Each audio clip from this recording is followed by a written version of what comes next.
میرے آقا کو دیکھو گے چمکنا بھول جاؤ گے کہ محبوب آپ تو قرض کے بارے گرا کے نیچے دبے ہوئے لوگوں کا بوجھ اٹھاتے ہیں اور جو نادار ہیں اس کی ضروریات زندگی مہیا کرتے ہیں. یعنی آپ کا یہ معمول تھا. جو لوگ قرض کے تلے دبے ہوا کرتے تھے، قرض کی ادائیگی سے عاجز ہوتے تھے، تو آپ ان کی امداد فرمایا کرتے تھے، ان کے قرض کو آپ ادا فرمایا کرتے تھے. بے شمار ایسے واقعات، ایسی روایات ہیں کہ آپ صلی اللہ علیہ وسلم نے دوسروں کے قرض کو اپنے مال سے، اپنی طرف سے آپ نے ادا فرمایا. ناظرین، اس سے واضح ہوا کہ اعلان نبوت سے پہلے ہی حضور کی شان جود و کرم زبان زد خاص و عام تھی. لوگ آپ کی سخاوت کے چرچے کیا کرتے تھے، آپ کی فیاضی کا ذکر عام تھا. ایک دفعہ حضرت عباس رضی اللہ عنہ پر نبی اکرم صلی اللہ علیہ وسلم کا ابر کرم برسا. انہوں نے عرض کی، یا رسول اللہ، میں بہت زیر بار ہوں، یعنی مجھ پر قرض کا بوجھ ہے، قرض کے بوجھ تلے میں دبا ہوا ہوں. غزوہ بدر کے بعد میں نے اپنا فدیہ بھی ادا کیا اور اپنے بھتیجے عقیل کا بھی ادا کیا. اس لیے مجھے کچھ عطا فرمائیے، میرے پاس اب کچھ ہے نہیں، بڑی مفلسی کا عالم ہے. حضور کے پاس سونے چاندی کا ایک ڈھیر لگا ہوا تھا. حضرت عباس نے اپنی چادر بچھا دی، اس ڈھیر سے سونا چاندی اٹھا کر اپنی چادر پر رکھنے لگے.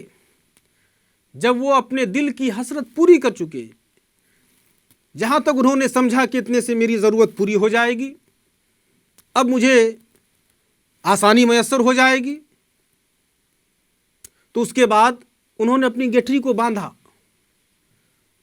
اور اسے اٹھانے لگے. تو اٹھا نہ سکے، اتنا وزنی ہو گیا تھا کہ سر پر رکھنے لگے تو اس گٹھری کے وزن سے آپ اسے اٹھا نہ سکے. حضور کی خدمت میں عرض کی، یا رسول اللہ، اس کو اٹھانے میں میری مدد فرمائیں، مجھ سے اس گٹھری کا بوجھ اٹھتا نہیں. حضور نے انکار کر دیا، نہیں، خود اٹھاؤ. تو حضرت عبداللہ ابن عباس نے فرمایا کہ آپ کسی صحابی سے کہہ دیں کہ وہ اس گٹھری کو اٹھانے میں ہماری مدد کرے.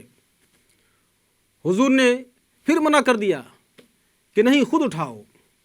جب حضرت عبداللہ ابن عباس نے دیکھا کہ اس گٹھری کو اٹھانے میں کوئی مددگار نہیں ہے اور خود سے اٹھانا ان کے بس کی بات نہیں ہے، تو آپ نے اس سے کچھ کم کیا، تھوڑا کم کروایا. نبی نے کے سامنے کم کرنے کے بعد جو رہ گیا تھا اسے بھی بمشکل اپنے سر پر اٹھایا اور گھر کی طرف روانہ ہو گئے. ناظرین، آپ غور کریں، سونے چاندی کا ڈھیر پڑا ہوا تھا. نبی نے فرما دیا تھا، عباس لو، جتنا چاہے لینا چاہو. حضرت عباس نے اپنی طبیعت کے مطابق، مرضی کے مطابق لیا. یہ آپ کی فیاضی کا عالم تھا. جب حضرت عبداللہ ابن عباس گٹھری کو اٹھا کر سر پر جانے لگے، چلے گئے، نبی اکرم صلی اللہ علیہ وسلم حضرت ابن عباس کو دیکھتے رہے جب تک حضرت ابن عباس نظر آتے رہے اور تعجب کرتے رہے.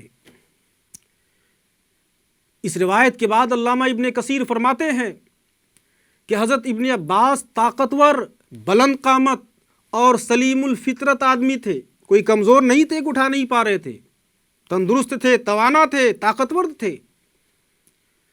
اس قوت و قامت کے باوجود حضرت عبداللہ ابن عباس اس گٹھری کو اٹھا نہ سکے. حضرت ابن کثیر نے بیان فرمایا ہے کہ جو کچھ اس گٹھری میں تھا وہ 40,000 درہم سے کم نہیں تھا. اتنا زیادہ نبی اکرم صلی اللہ علیہ وسلم نے حضرت عبداللہ ابن عباس کو نوازا. ایک اور حدیث سماعت کریں آقا دو جہاں صلی اللہ علیہ وسلم کے جود و کرم کے حوالے سے. حضرت انس فرماتے ہیں کان النبی لا یدخر شیئا لغد، کہ ہمارے آقا کل کے لیے کچھ بھی جمع نہیں کرتے، جو ہوتا سب بانٹ دیتے۔ نبی رحمت صلی اللہ علیہ وسلم کل کے لیے کچھ بچا کر نہیں رکھتے۔ بارگاہ رسالت میں ایک روز ایک سائل حاضر ہوا اور سوال کیا، کچھ مانگا کہ مجھے کچھ عطا کیا جائے۔ آپ کے پاس کوئی چیز موجود نہیں تھی دینے کے لیے گھر میں۔ ایک دکاندار سے نصف وسق قرض لیا اور اسے دے دیا۔ اب جس سے قرض لیا تھا وہ اپنا قرض مانگنے کے لیے حاضر ہوا، مدت کے مطابق وہ حاضر ہو گیا کہ آپ ہمیں ہمارا قرض واپس کریں۔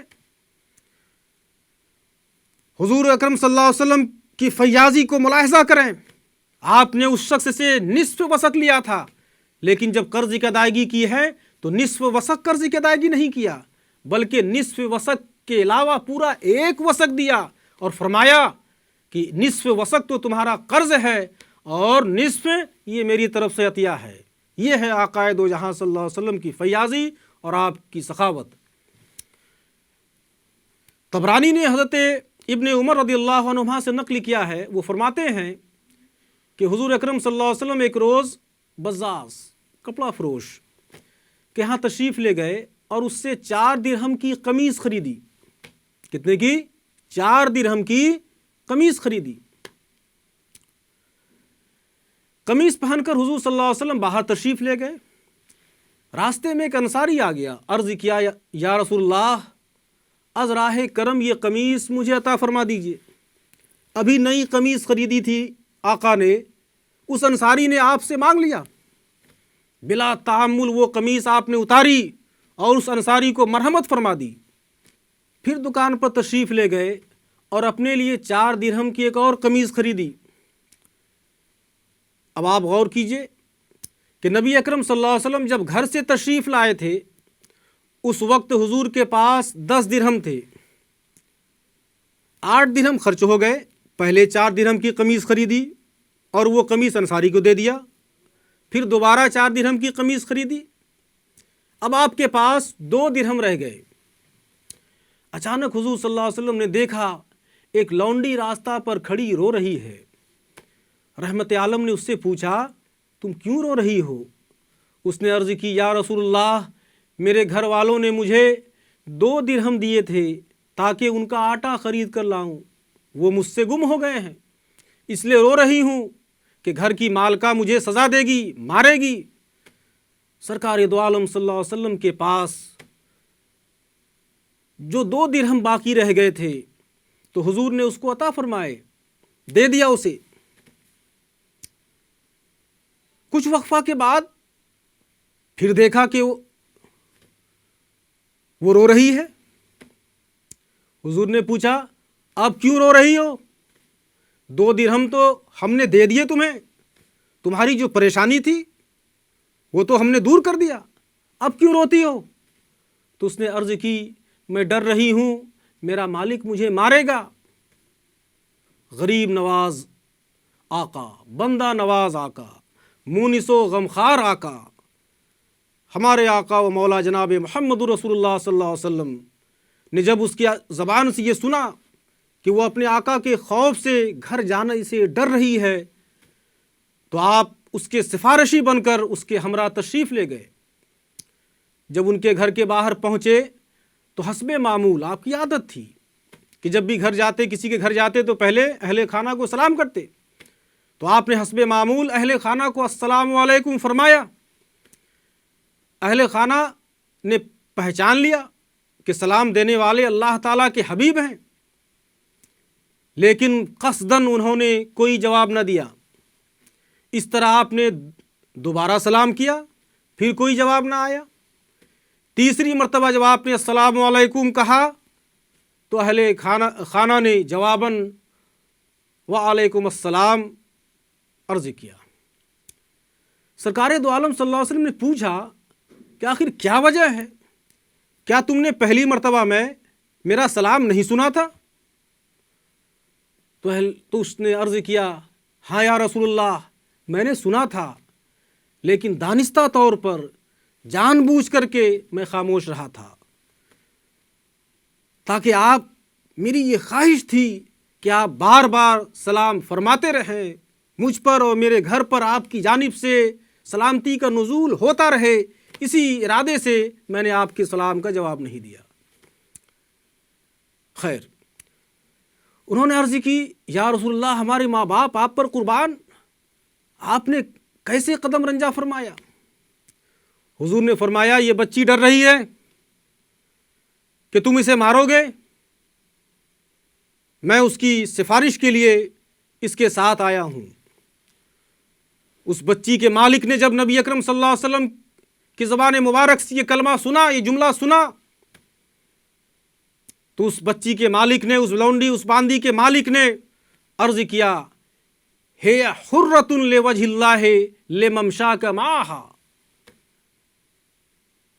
کہ حضور آپ کے اس کے ساتھ آنے کی وجہ سے میں نے اس لونڈی کو اللہ کی رضا کے لیے ابھی سے آزاد کر دیا ہے۔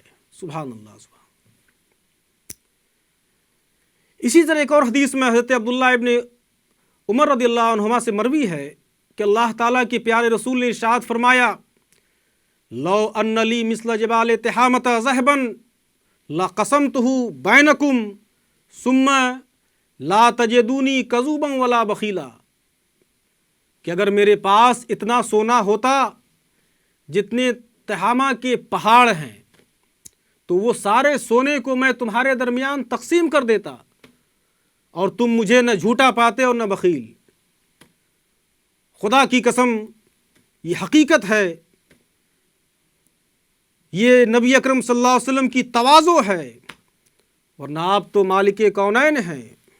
کسی شاعر نے تو کیا خوب کہا ہے، وہ مالک کونین ہیں، پاس کچھ رکھتے نہیں، دو جہاں کی نعمتیں ہیں ان کے خالی ہاتھ میں۔